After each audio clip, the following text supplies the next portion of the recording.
Well, hello, we're finally here. It's me and Rebecca Poirier, the City of Torrance City Clerk, and we're finally ready to have our Learn with the League. Yay! We had some technical difficulties, and for those of you who are doing Facebook Live, this is, unfortunately, I have to admit, last week the same thing happened and I forgot.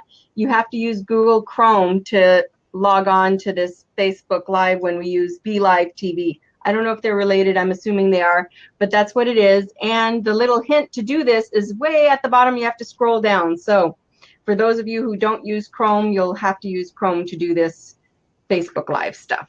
Anyhow, we're going to get started with our interview. Welcome, Rebecca. Thanks for joining me. Thank you, Athena. Thanks for having me.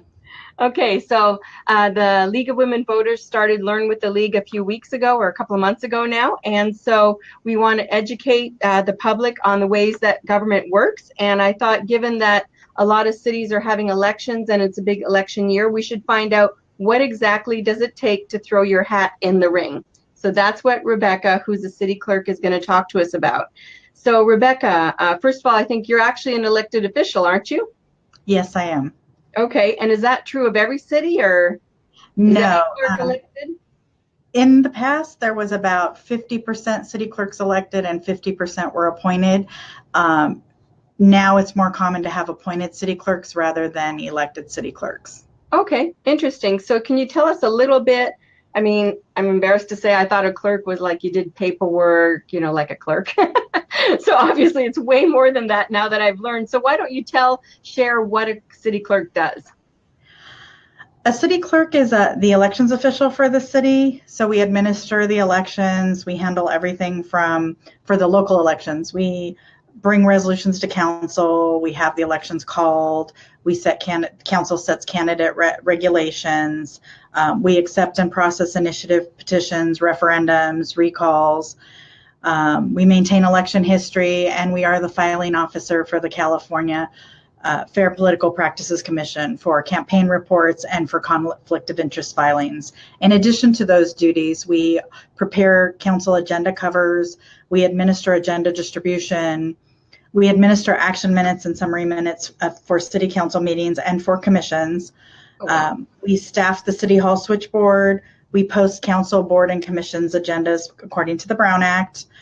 We post bids, and we receive and open the bids publicly. We process all contracts, agreements, and franchises for the city. We process ordinances and resolutions for the city. Ordinances are city law. Resolutions are city policy.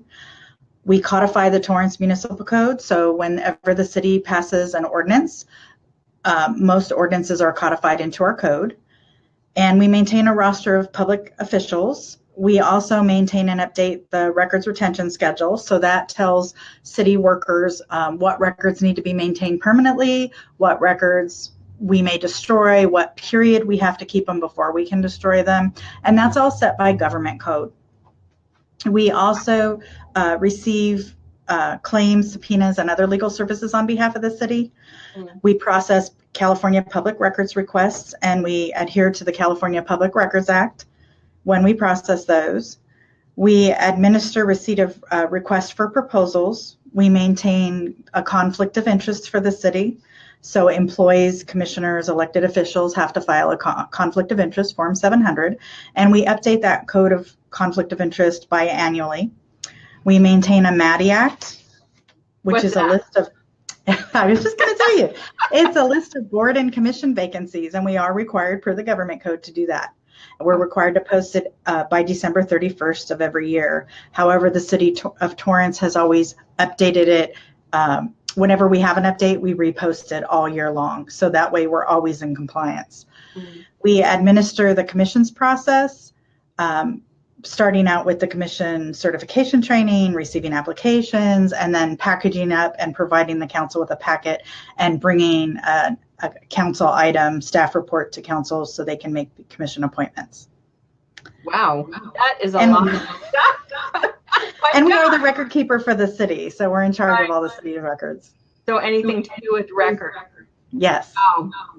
Wow. Okay, that was a lot of stuff. So how big is your staff for the city of Torrance? I have 8 individuals, 9 including myself. Okay. And do you know how many commissions there are? There are currently 12 commissions. Okay. There's 11 commissions and one youth council. So the youth is called a council instead of a commission. I see. Okay. And we also have a few internal boards. Sorry. Okay. So that's okay.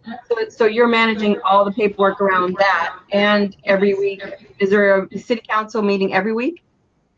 We meet every Tuesday, with the exception of we do not meet the 5th Tuesday of the month or the Tuesday after a Monday holiday. I see. Or in an instance where council may be going to a conference, we may go dark the week that they're at the conference. I see. So there might be maybe 48 meetings or 46, somewhere in there. Yes. Yeah, that's a lot of meetings. And so your staff and you're in charge of posting all that stuff on the website. And are there paper files still? These days there's paper files? We still currently are paper driven. However, we did just recently take an item to council and they approved for us to have an electronic content management system. And what that means is we will be scanning and digitizing the records, and they will be available online for the public. Oh, wow. That's going to be cool. Yeah. It's a huge job, but we'll get there. Yeah. So you're in charge also of keeping all the records. Do you mean all the way into the past? Like, how far into the past do these records go? To the incorporation date, 1921. Oh, wow. Yeah. And we do have historical records as well. Yeah, what? Historical records from before the city was incorporated. Oh, wow. Okay. And so I think I heard you once speaking about your one of your goals was to kind of move the city of Torrance more into the digital age, like to preserve some of these records that may be old, fragile paper, that kind of thing. You're trying to digitize all that? Yes, that's correct. So we have all the city deeds. Some of them are still on the old-fashioned onion paper. So they're very fragile. So we'll be scanning those. That's that paper that you can kind of see through, but it's... Oh, okay. I'm like, paper. Yeah, it's typed on with the typewriter, but it's that kind of paper that you can kind of see through. Yeah, well. So some of them are very fragile, and we'll be scanning all of the deeds, the city ordinances, the resolutions, and the minutes, and getting all of those online. So I'm going to backtrack a little bit before we move on to if someone wants to run for office. So do any of the cities outsource the job of city clerk? Is that something that's done? Let's say if a city was super tiny, they may not have a whole lot to do, or is that possible? They don't outsource the city clerk. Usually for a smaller city, either the city manager will be city manager / city clerk, or there's been some very interesting titles I've heard, like finance / city clerk, city administrator / city clerk.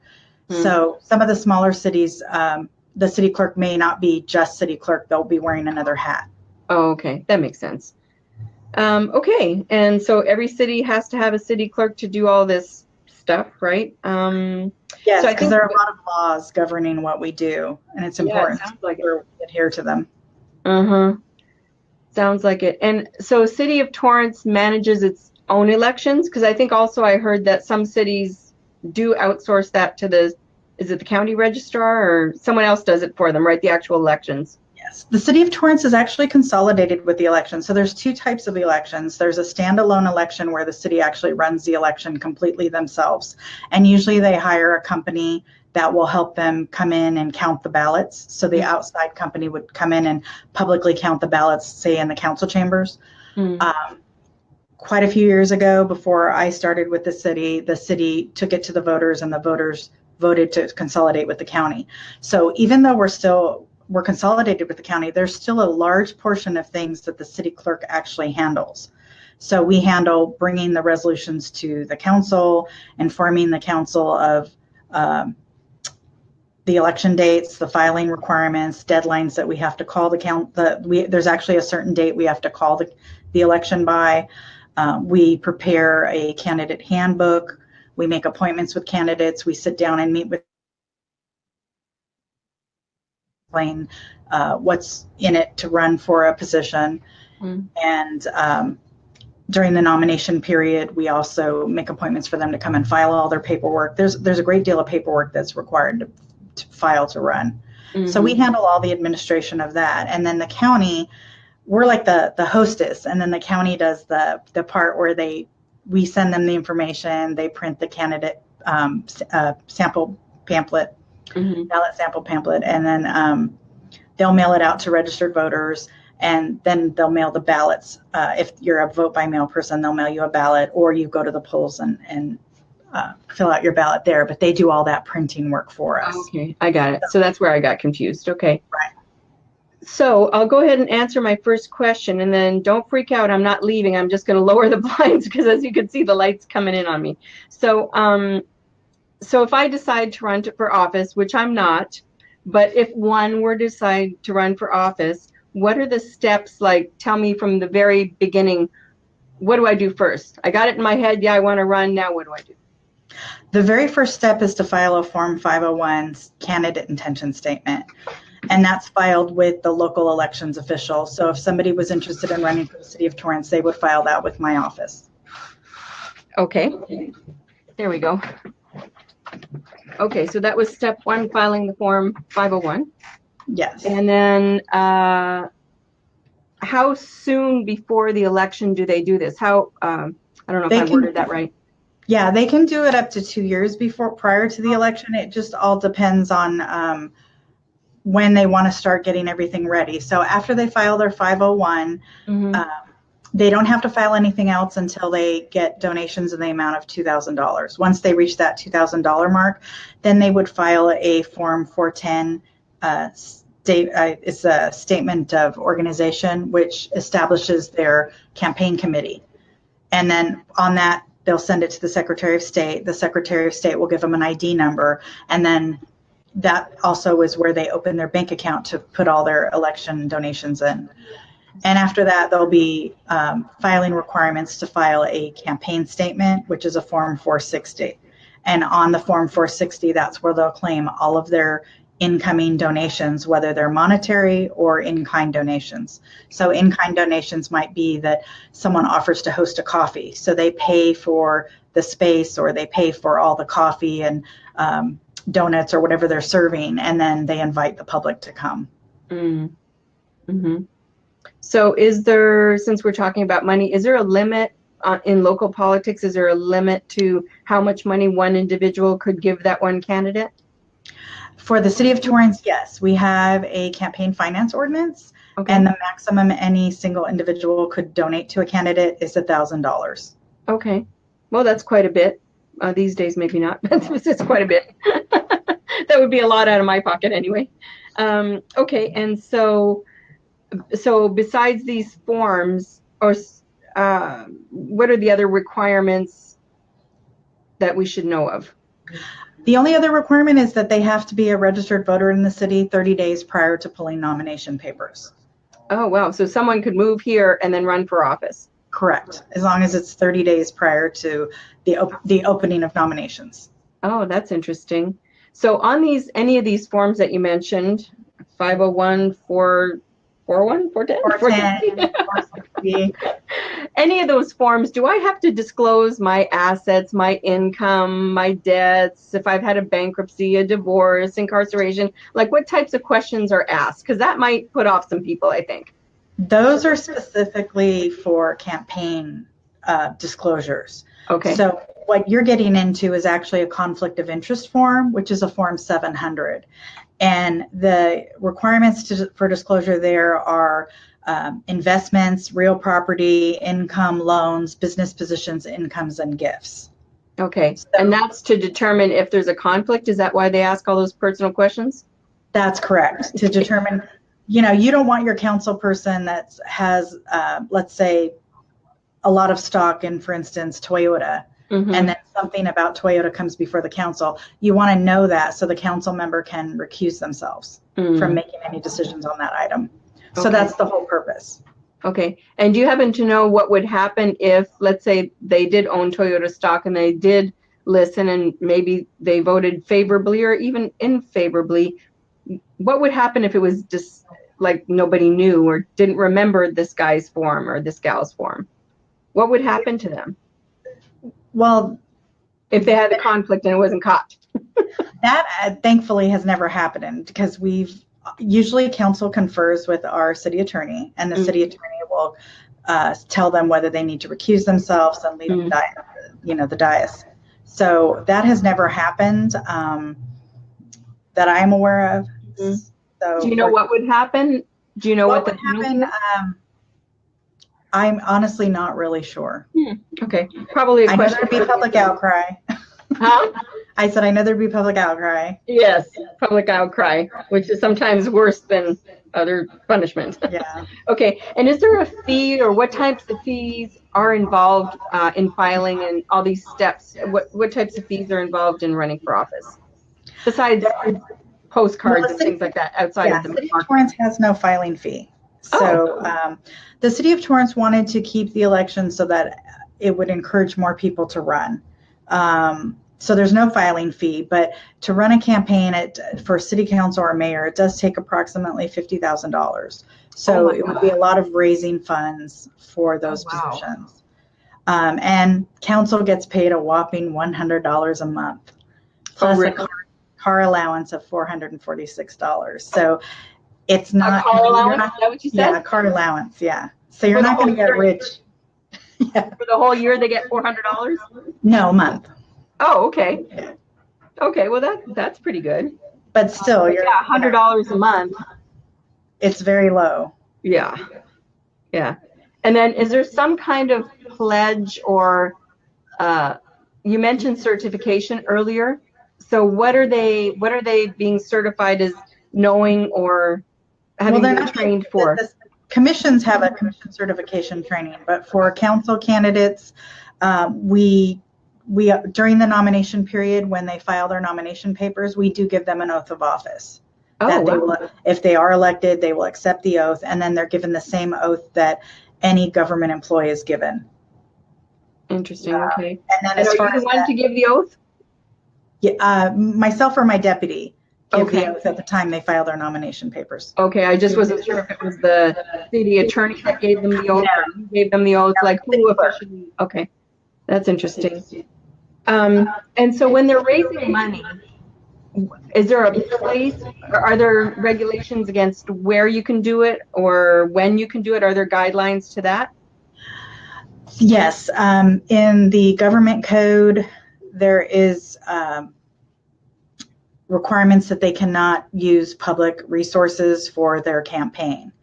And then the City of Torrance has their own regulations, Ordinance 3701, that prohibits candidates from using city buildings and facilities to host campaign fundraisers.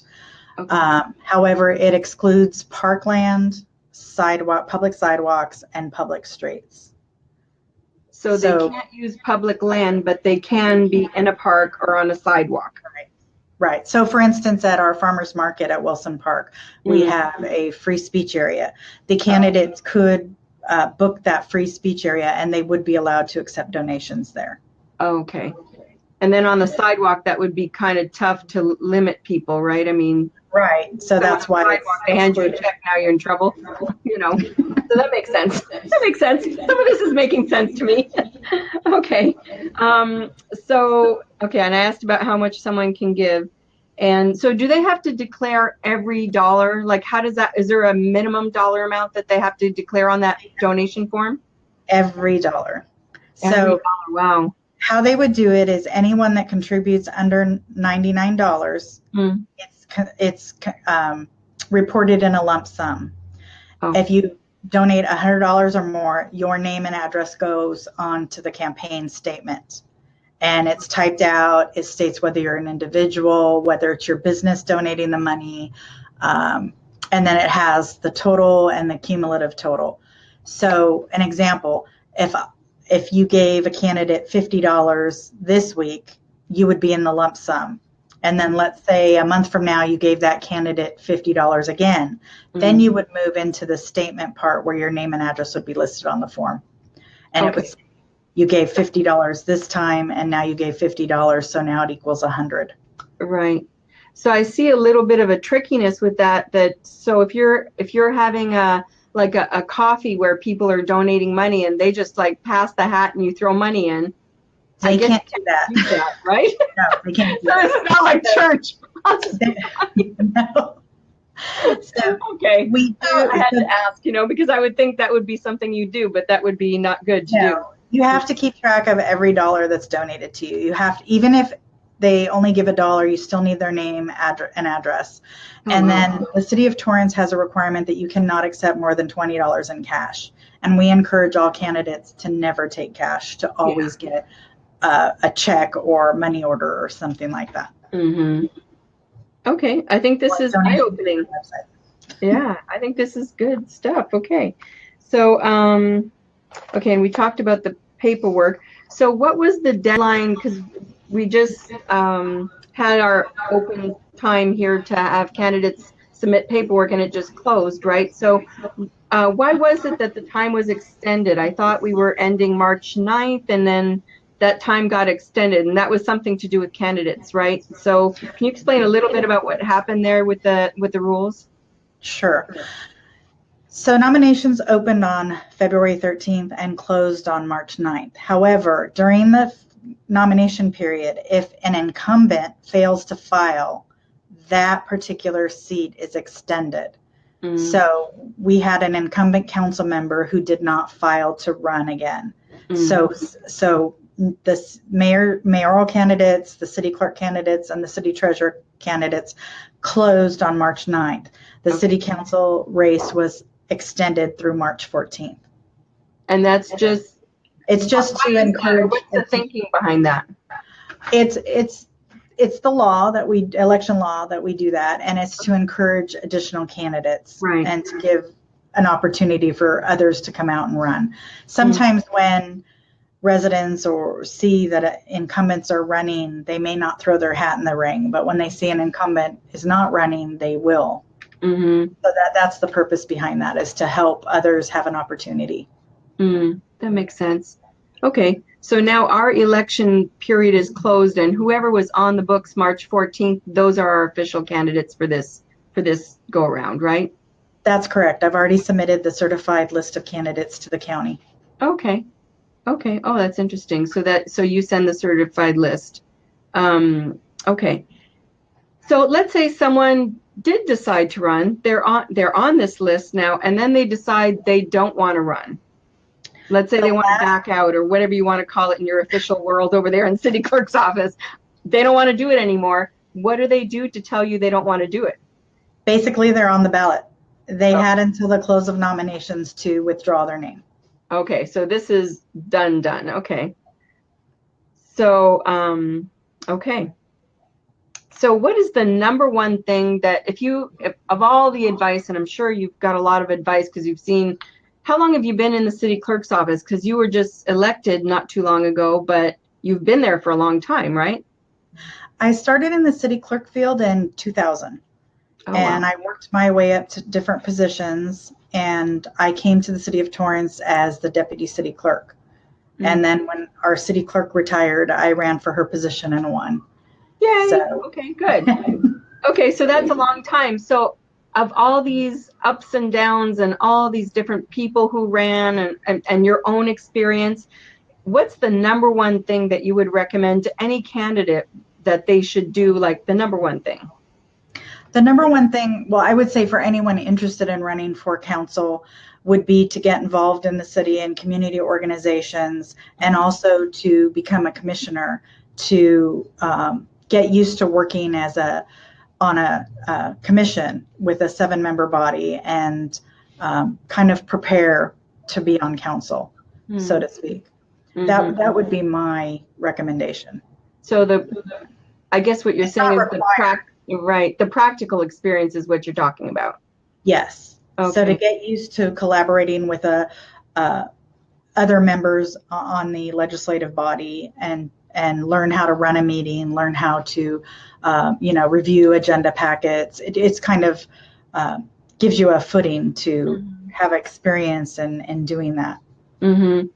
So would you say it's like a mini experience that trains you to be on council? Because I think council is more intense than a commission, as I understand it, is a narrow focus purpose body that advises the council. Is that what they do? That's correct. Okay. We do have a few commissions that are quasi-judicial, But for the most part, commissions are advisory to council. You are correct. Okay. But it gives you that experience of collaborating with other members of a legislative body, even if it's a more narrow focus. And I think it kind of helps you get a feel for what it would be like to be on council. It's not required though, but that would be my recommendation. And again, to get involved in community groups, get to know the community, just really being involved is important. So that you know what's going on in the community and how the residents feel and their desires. Kind of how they feel on different issues. Right, exactly. Yeah, okay. Right. That makes sense. So and this may be a kind of a strange question, but what do you think is the number one trait or personality type or, the kind of the intangible that makes a successful candidate?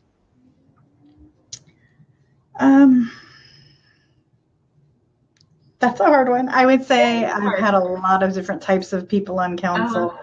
I would say just somebody that's outgoing and just really has a desire to serve their community. That would be the number one trait. Desire to make their community a better place. And that it comes through, hopefully. I've seen great candidates that they don't express themselves very well, right? So yes. Okay. Let's see. So is there anything else that you want to share with the listeners on what you do or what the city clerk's office is like or anything like that? The city clerk's office strives to be helpful to the residents and to connect the residents with the services of the city. So that's actually our vision, is to be the heart and hub of the city, connecting the community with the services of the city. And I think that if somebody had an interest in how the government worked, contact my office and we'll help you with what we can. And if we can't, we'll refer you to which department would be able to help you. That's what we're here for. A lot of people find the city clerk's office first, so we consider ourselves kind of the information hub. So if someone wanted to find out something that could be in the records, your office would be the place to start. Yes. Yeah. Yes, that would be correct. Okay, cool. Well, I don't see that we have any questions, so I'm just going to close us out here by saying we have elections coming up, and I think it's June 5th. Is that right? That's correct. Okay. For the City of Torrance council members and mayor, so we have 6 people that qualified and now I learned certified as our candidates for 3 open seats, right? And then we have Correct. 3 people running for the mayoral position. And then Correct. the city clerk and treasurer are unopposed. So explain to me what that means. So you both put your hat in the ring and nobody ran against you and the book's closed. So what do you have to do? Well, I've still been invited to candidate forums to give a 2-minute speech, which is nice, because I would like to say all the things that I've done for the city in the past 4 years. But basically that means that no one's running against us. And to me, that says the public has a lot of trust in us to run for our jobs again. So to be the city clerk or city treasurer, the only requirement is to be an elector of the city. And these positions actually are full-time department head positions, which is different than the mayor and city council positions. Mayor and council are considered part-time. So we're full-time department heads. We oversee I don't know any staff. of them who are part-time, but okay. Well, it's technically considered part-time, but they put in full-time hours. That's why I said $100 a month is not that much. Yeah. But for us, for the city treasurer and myself, we are full-time department heads, and there is a lot of knowledge that is required to do this job. And running unopposed is very exciting. Yeah, because otherwise you'd have to be campaigning and doing your job, right? Yes. And and correct me if I'm wrong, but last time when the previous clerk retired, there were like 4 people running for that position, right? 3 people, yes. 3 people. Okay. Yeah. Wow. Okay. And the treasurer surprises me that they're elected because it's kind of an accounting job, right? So she does a lot of the city's investments, and I won't elaborate because I'm sure she does a lot of things that I'm not aware of, just like people aren't aware of all the things city clerk does. Right. Okay. Well, thank you for that. Okay, so that's it for my interview with Rebecca. Thank you for joining me, Rebecca. It's been really cool talking to you today. And hopefully someone out there learned something with the league, right? Hopefully. Right. I learned I a hope lot, so. so I thank you. And Thank you for having me. yeah, thank you. Um, so unfortunately, Mark Warnick was supposed to be our speaker for tomorrow. He's a council person in the city of Lomita who is going to share, when we're able to get him on, what it's like to run for office and win, and also how the sometimes mayor, and that's just my lingo, it's a rotating mayorship that they have in the city of Lomita, and I really wanted to find out from him what he thinks the pros and cons are, because we have a mayor who's elected and that mayor is there for 4 years, right? So this is very different. They're there short term in that position, so I imagine there's good and bad about that. But Mark's unable to attend tomorrow, so we're going to reschedule him. If you'd like to join our mailing list is very easy to join. You would just text 444-999, enter keyword LWVTA along with your email address, and you'll automatically be added. So I thank you again for joining Learn with the League. See you next time.